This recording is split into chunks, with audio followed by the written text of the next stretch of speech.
go. Your mum's first winner was a Scotsville, I seem to remember. Yes. A lovely plain bay thoroughbred, honest as they come.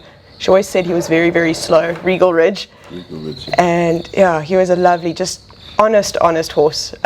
Mums used to say, well, for him, the only way he was going to win a race was if he was fit enough to go to the front and keep going. Yeah. And that's what he did the day he won. So he went to the front and kept going.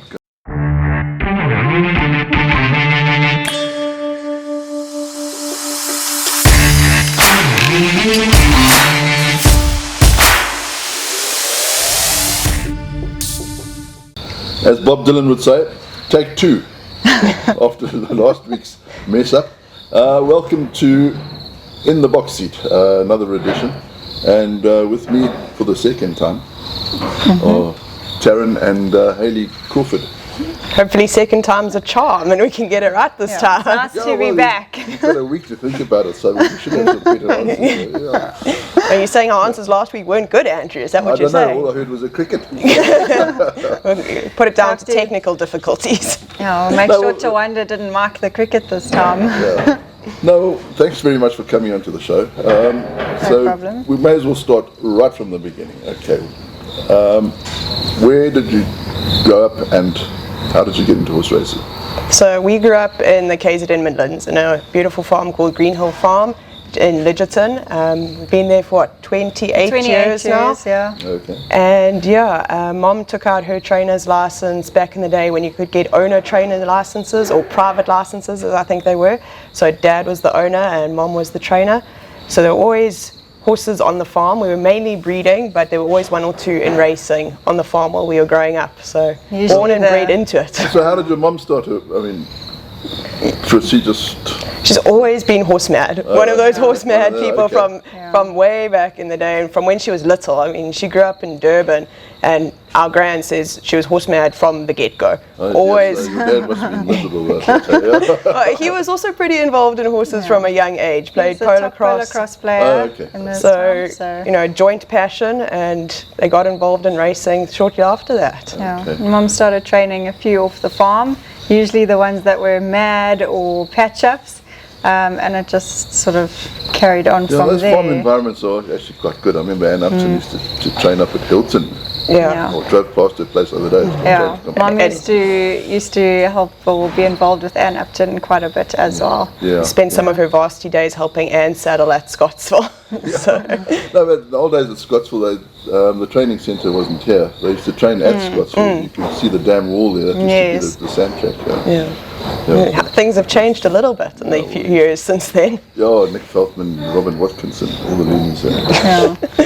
So primarily breeders, and then training the odd one or two, and then when the market sort of took a slump, it was a joint decision to bring the training to Ashburton, and then that's give it a full go. Your mum's first winner was a Scotsville, I seem to remember. Yes. A lovely plain bay thoroughbred, honest as they come. She always said he was very, very slow, Regal Ridge. Regal Ridge. And yeah, he was a lovely, just honest horse. Mums used to say, well, for him, the only way he was going to win a race was if he was fit enough to go to the front and keep going. Yeah. And that's what he did the day he won. So he went to the front and kept going. Yeah. That's the way to do it. Well, if you have the horse that can do that, it makes for very calm racing viewing, so not too many butterflies. You also have to have the jockey that can do it. Yes, Bernard Fader. I've been watching a few races. Yeah, well, I can't say no more, but I've been watching a few races just recently. With the new sectional timing that you see on Gallop TV, you can see which jockeys are awake and which ones don't know what they're doing. Yeah. No, that's good. So your mum still got the license, so you're two assistant trainers. Yeah, so we run the day-to-day yard down here in Ashburton. She comes down about once a week just to pop in, check that we aren't doing anything too horrendously wrong. And then, you know, we liaise with her about the horse's work and what needs to go on there, and then she does all the noms and acceptances and that sort of thing. Oh, does she do that? Yeah. So that's one, she's like the secretary. Well, it's one way to keep, she keeps very involved, and she always said the reason she took out her trainer's license because she's the world's worst owner. She wants to be involved in every step of the process. So the way to do that was to take out the license and do it herself. Slap it. And just try and chase it away. Yeah, we're a very hands-on yard. We like things done a specific way, so the best way to make sure that happens is to do it yourself. Yeah, I remember Shane Humley, before he deserted us for Cape Town. I phoned him yesterday, I just got it used. Well, that sounds about par for the course for a phone call from Shane, I'm not going to lie. He said you're the two of the hardest working people that he knows. He said you're in the yard at 5 in the morning and you leave at 6. Yeah, Sounds about 6 right, at night, yeah. not 6 in the morning. Why not? I was really cool. Yeah, Such a nice compliment from Shane, quite unexpected, I must say. But yeah, we spend a lot of time in the yard. We do a lot of hands-on work. We do a lot of in-house treatments as well. So it keeps us busy, very busy. We Have do. you had any formal training in so like In bodywork. Bodywork, Yeah, Taryn and I both have done equine fascia release courses with Lisa Kimball, who's the leading equine fascia release lady. So we both got our certificates in that, and we've got our own beamer. We do the fascia release, we do the samchi, we do, you know, equine massage tools and all sorts. So We've got a nebulizer as well, which makes a huge difference for the horses that, you know, a little bit throaty or get a little bit of dust or polytrack up their nose. The nebulizer helps with that. So we do all of that stuff in house as the horses need it. You know, that's what we do in the middle of the day and into the afternoon or evenings. You know, we're busy doing all the treatments and things like that as the horses need. And so it sounds like you're massaging those Japanese beef cows. You can eat them after you finish racing. Unfortunately, we're far too attached to the horses to ever consider anything like that. What sort of, I mean, you're a small yard. Yes, we only have 18 horses, but room for more. Always room for more. So what are the apart from lack of owners or lack of horses, should I put it that way, what sort of challenges do you face? It's just getting the right races for the horses that we have. We find that quite challenging.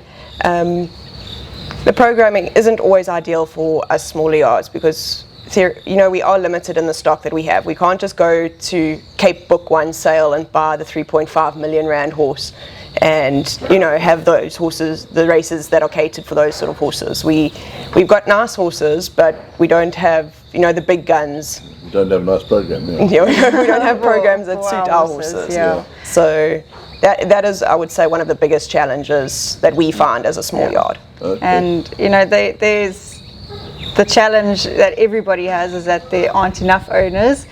You know, we are very blessed with the owners that we do have. We can just about count them on one hand, but we are so grateful to have them and their support, and it's worth just mentioning them a little bit, I think, to just say thanks, and you know, that really makes a difference. The top owner here is Stuart Crawford. Well, he is who keeps us going. You know, all our homebreds run in his colours. He is our father. He's main contributor to the racing yard, and all the homebreds and the things that come off the farm run in his colours, and it's really nice to be able to be a family operation like that. Everybody's involved. It's really special to see a horse, see a foal down, pop out the mare, and then to grow it up, and then to have it in the racing yard 2 or 3 years later, and then to take that horse to its first race. And if it's anything like Silver Cent, it's really special. He was our old boy, and he won on debut for us. You know, we bred him ourselves, and he won on debut for us, and he ended up winning 6 races. He retired at the age of 9.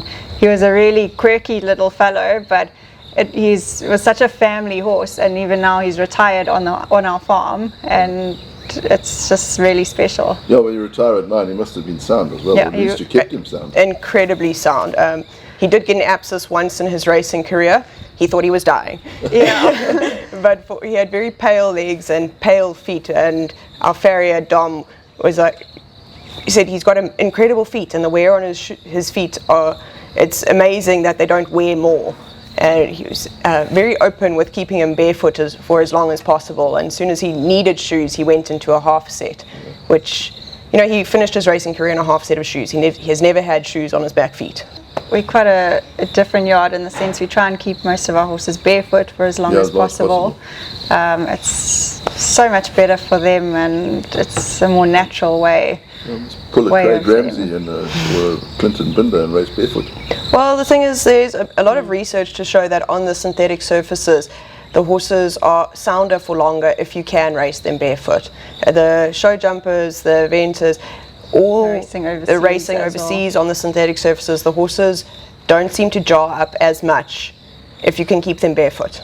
Yeah. And if they don't need the shoes, why whack them on? But if they do, no reason to not put them on. If they need them, put them on. It's all dependent on how the horse's feet wear and the work program that they're doing. Yeah. We're very lucky to have a fantastic farrier, Dom Finnis, who's very, very open to our slightly quirky way of doing things, and having discussions about what the horse in front of us needs. It doesn't just get a set of shoes as soon as it walks into the yard, just because it's now in a racing yard. Right.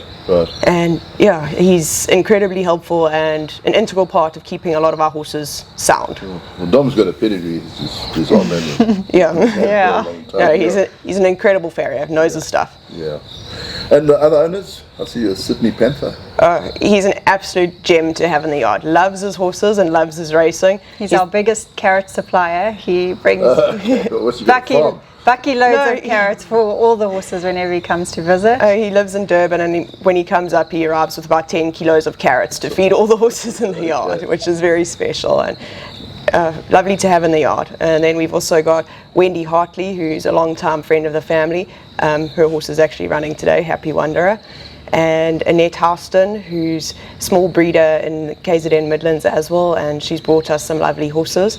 We've got Willie van der Merwe, who's our second biggest owner, and amazing to have in the yard. We're on the same wavelength, and he really cares about his horses and the welfare of the horse outside of racing as well. He wants to do the whole package. The horse must have a good racing career and then finish as sound as it can and move on to something else. And then very recently, Rosie Labaskachny of Homely Stud and Pre-Training has leased us a few horses, and we're very excited to have her in the yard in that partnership. Where's Homely? It's Camperdown way. It's very close. Not far at all. All right. No, I read somewhere there's a stud farm opened up somewhere near Wartburg. That's Bloomhill, I think. With where Rabada's standing there now with Sandra Trathui. Yeah. Oh, okay. Well, Yeah. That's but I must say, I was reading Ormond Ferraris's autobiography. I see the pre-sales are open for that, but they're not releasing the book yet. It's a good book. No, I've read it. I've got a pre-sales copy. Aren't you lucky? Proof. One of the things that came out quite clearly was that in the old days, owners were incredibly loyal. They didn't jump ship trainers all the time. Yeah, and they didn't tell.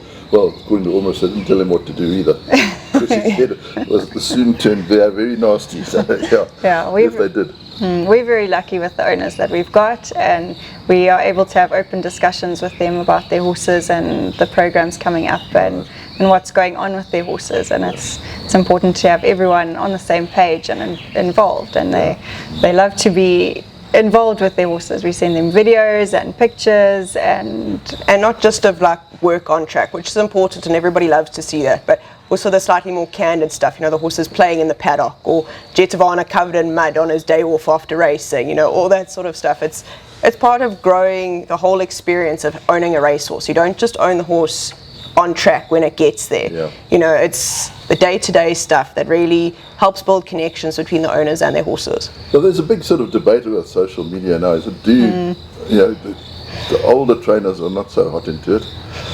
Probably don't understand it.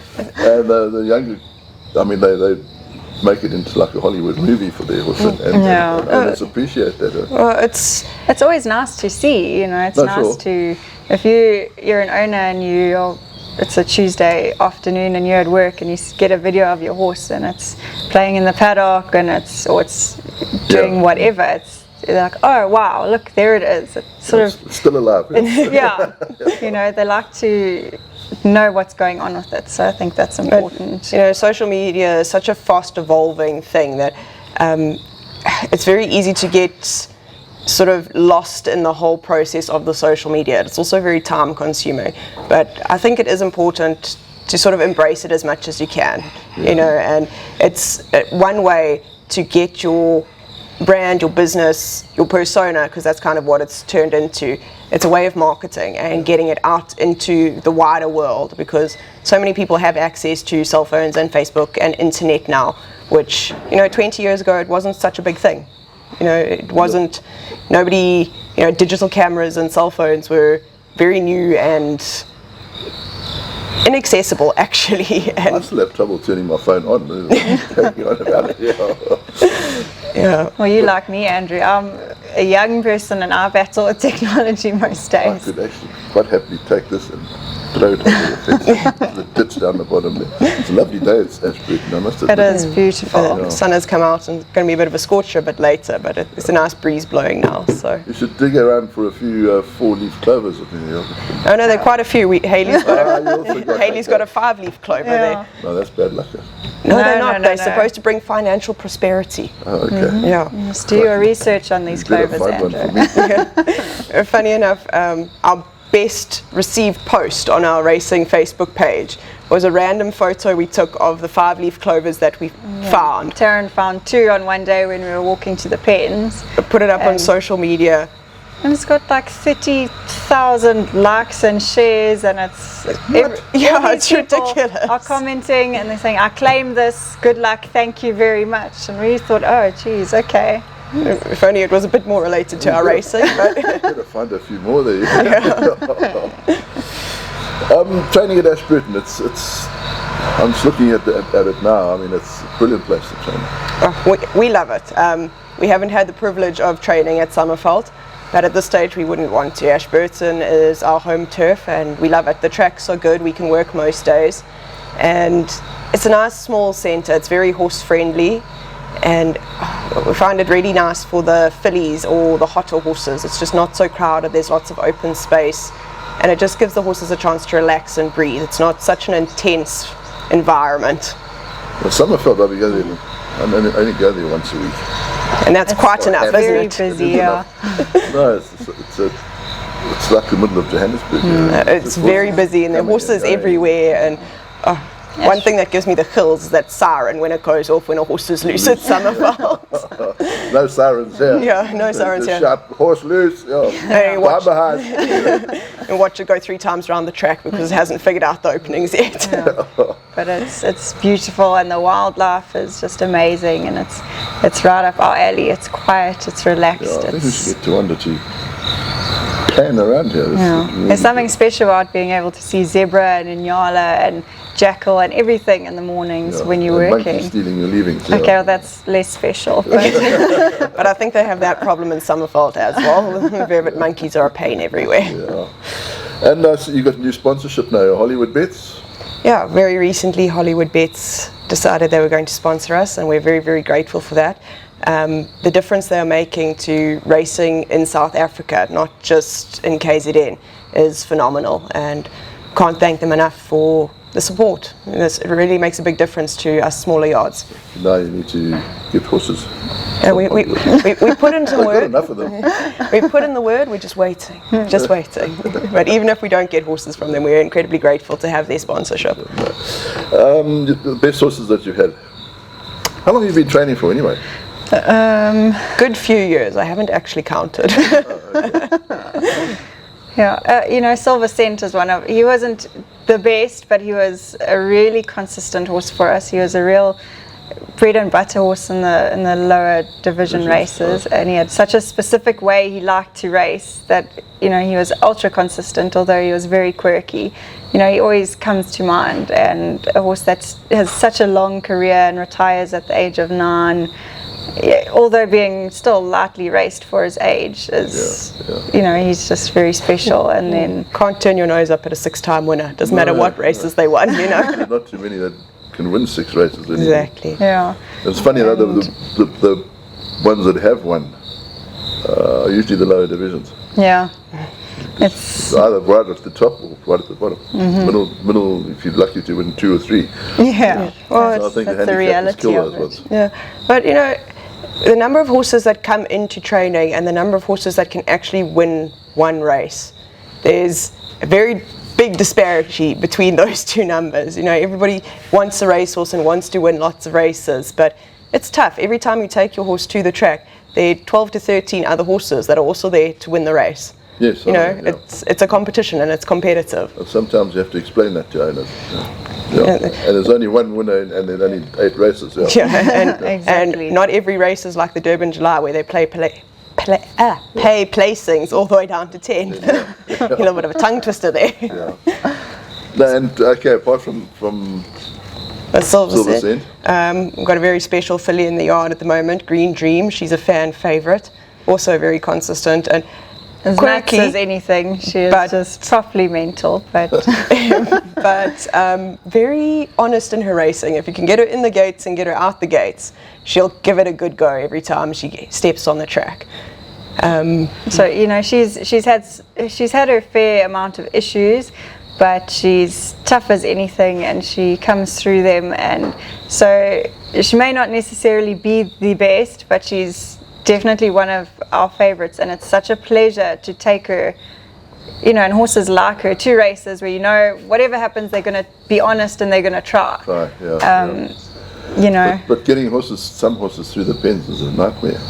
It can be. It can be very challenging. I mean, Green Dream came to us and she was hot to start off with.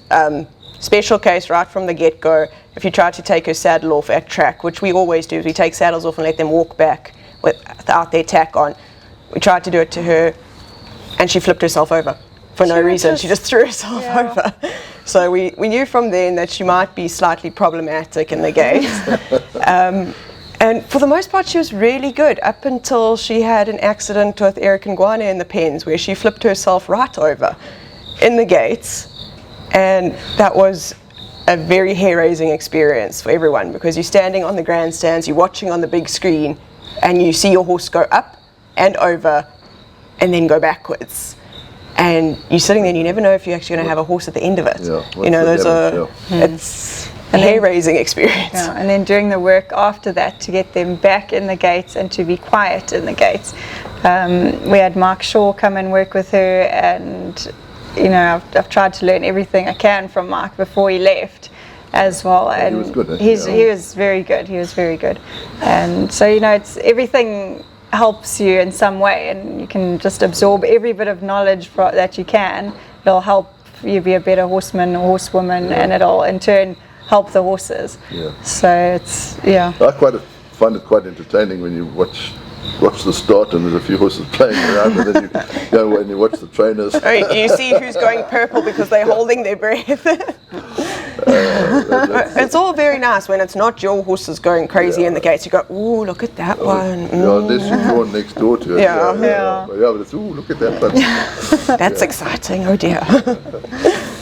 No, I find the paddock very entertaining. You just sit and watch the people. It's really fun. Part of the whole game. Yeah, it is. Yeah.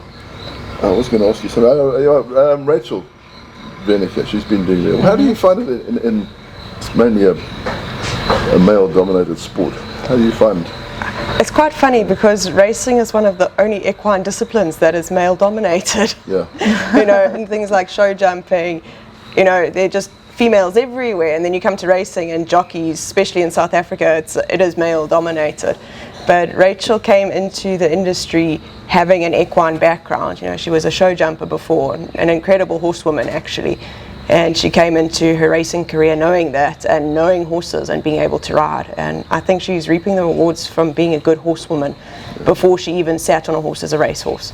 And I think she had to be sort of mentally tough, because you know, you ride at Summerfield with half those bloody loonies. They don't take prisoners. No, but she works very hard, and she is tough, and she works very she's got hard. Mace to help her. It does help her. I think she deserves every bit of success that she's having. And the 1.5 kilo claim? Well, I don't think personally that Rachel needs it. She was riding on par with the boys before they decided to institute the 1.5 kilo claim. You can't say that that'll be the case for every female apprentice that comes through the Jockey Academy. So maybe in future somebody will need that 1.5 to be able to compete with the boys. But Rachel certainly doesn't. So at this point, I think it's an advantage to any horse she sits on. She gets 1.5 kilos off. I was just wondering if it would have any benefit. I mean, will it attract female riders? I don't know. I think there are 2 apprentices that started first year. I don't know how long they'll last. Yeah. Well, you have to wait and see, basically. No, I personally don't see it attracting any more. But we'll just have to wait and see it. Good luck to Rachel. She's reaping the rewards now. Absolutely. She's getting good rides. But she works hard for them. No, You know, she she does. doesn't just sit and Tough, wait eh? for them. And yeah, no, she is. She's very tough.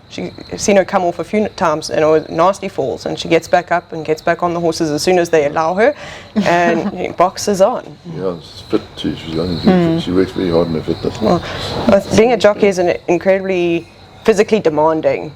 I don't think people actually realise it. No, They're fitter than any rugby player or soccer player. Absolutely. Well, you see the weight disparity between the horses that the jockeys are riding and the jockeys themselves. I mean, they've got to be fit, and they've got to expected to hold horses together and save them for the most integral part of the race. You can't just sit there like a sack of potatoes and let the horse just do whatever it wants. If it was that easy, there'd be more jockeys. Yeah, but it's also the way they sit. I mean, a jockey's seat is incredibly demanding. You ride a lot of work. Not so much anymore. I lost my confidence of it, but I'm getting back into it. But I mean, I could, if I'm unfit, I could still ride recreationally all day, and I would be fine. And if my fitness isn't too good, I'll take one horse on the track here, and by the 200, my legs are shaking, and I can't wait for the pull-up. Yeah. It's a whole different set of muscles, and it is hard. And I remember Kalinda riding in the work rider races. Work rider races. She'd come back, she could hardly stand. Yeah, she rode work every day. Yeah, she rode work every day. She rode 3 to 4 horses every morning, and still she felt she wasn't fit enough at the end of the work rider races. She was exhausted. Well, they got that ladies' race on Wednesday. On King's Plate Day. King's Plate Day now. Yeah, I believe so. I don't know why they changed it. Yeah, I see Sam and Omira are coming back for that, which is quite nice for them. Oh, okay. So yeah, It'll be an interesting race. Yeah. I don't suppose they'll let Rachel ride. I think because she's a professional, I don't think she's allowed to, but I don't know. Well, it could have a good bet. It might be 1 to 5, but anyway. Where else do we go from here? I think we've covered most. We can talk a little bit more about the OTTB or What's OT? Well, OTTB stands for off the track thoroughbreds. oh, okay. So, That's a new one. Why don't you just put that there? well, because you get to explain it if I just put the acronym. So, off the track thoroughbreds refer to the horses that come off the track, and it's something that we and our yard are extremely passionate about, is having our horses as sound as possible for as long as possible, so that they can go on to be competitive after their racing career. It doesn't matter how good of a racehorse they were, their racing career is such a small percentage of their lives. I mean, most horses retire before they're about the age of 6. And if you're looking at the other competitive breeds, that's only when they're starting their competitive careers. So I love an OTTB. They are my favorite things to ride, and I'm very passionate about them. They are such forgiving horses, and they are so versatile. You could get a thoroughbred that's off the track that could go into any discipline. That's how versatile they are. I think sometimes it was a bit of a pity that the harness racing collapsed, because I think there would have been space for those sort of horses. Because they only start racing when they're about 9 or 10. Yeah, I think the problem with the harness racing is that they trotters, and thoroughbreds It's very exciting to watch actually. Yeah. But also thoroughbreds, the natural gait is not a trot. Yeah. You know, if they could not trot, they would. They'd prefer to canter or gallop into things. I mean, you can see it with the foals. They'll trot for 1 or 2 steps, and then they'll step into the canter, and then they'll zoom around the paddock. You know, and you have to have your whole different breed of like the trotters. Yeah, I know. I remember Dean Latimer when he was bringing, he brought in warm breds, warm bloods or standard breds. Standard breds. Yeah. Okay, I think he's still doing good business, because the rural racing, they like those standard breds. They do. Yeah. But they're completely different from your thoroughbreds, though. Yeah. Yeah. Well, thank you very much for coming in. Cool. Thank you for having us again. Again. Yeah, hope it was better than the last one. It was good both times, so it was nice to finish it up. Okay. Just a bit of housekeeping. No, not really. The bloodstock sales, they did quite well. I mean, the prices were up. There were some nice prices there on the sales, and there were some nice horses that went through the ring. So it'll be interesting to see how they are when they hit the tracks in a few months' time. Yeah, I thought it was quite interesting. When was it? Mr. Gareth Van Zyl, that was the filly that won first time out at that Kenilworth the other day.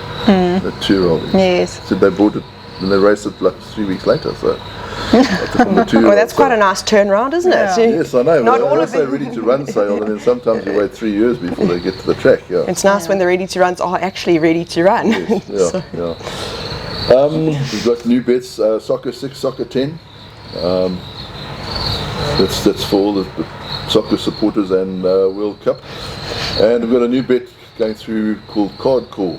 I tried to understand how it worked, but I think I'll have to do some more homework on it. Thank you very much for coming in. Thank you very much. I hope for Happy having Wanderer us. runs well tonight. Well, this evening, this afternoon, which was the last race. Last race, we would have preferred it at Scottsville. That's his favourite track, but we'll be trying. So Yeah, and just be careful on the way back in the traffic. The traffic is absolutely chaotic driving back, but you got to do what you got to do. Well, that's it for me and Taryn and Hailey in the box seat. And as always, we will see you in the number 1 box, hopefully with Len Ferner next week.